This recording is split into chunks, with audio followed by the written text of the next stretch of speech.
morning guys, share lang tayo short video. So magsasayang ako ngayon ito. At meron akong dalawang itlog, isa doon. So yung unang itlog lalagay ko habang niluluto yung sinaing. Tapos pangalawa, yung isang itlog naman pagkaluto na yung sinaing, lalagay natin yung biniyak na itlog. Tingnan natin kung ano yung mas maganda at mas masarap kainin. Dalawang technique lang yan guys, discount lang. Tingnan natin kung ano yung kalalabasan. Okay. Ngayon guys, makikita nyo medyo maiinin na yung sinaing ko. Tapos yung itlog na nilagay ko medyo parang luto na siya. Tapos ito yung biniyak kong itlog. So ginamit ko dito para magkaroon siya ng parang ulmahan. Itong tumbler ko medyo mataas para hindi may repikutin.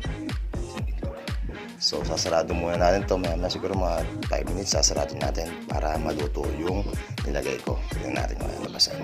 Okay? So tignan natin guys, kailangan lang nasa mahinang apoy siya para hindi masunog yung sinaing natin. Tignan natin.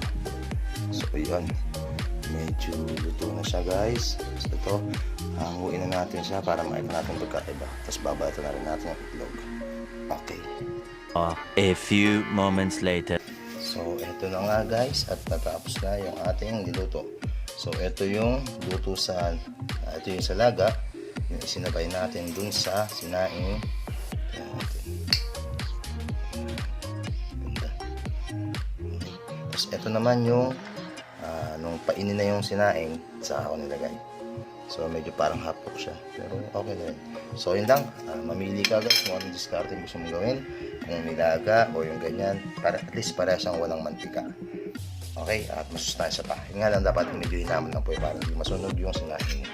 Kasi gusto ko medyo malambot. So ayun lang, thank you sa panonood. Okay, kain tayo guys.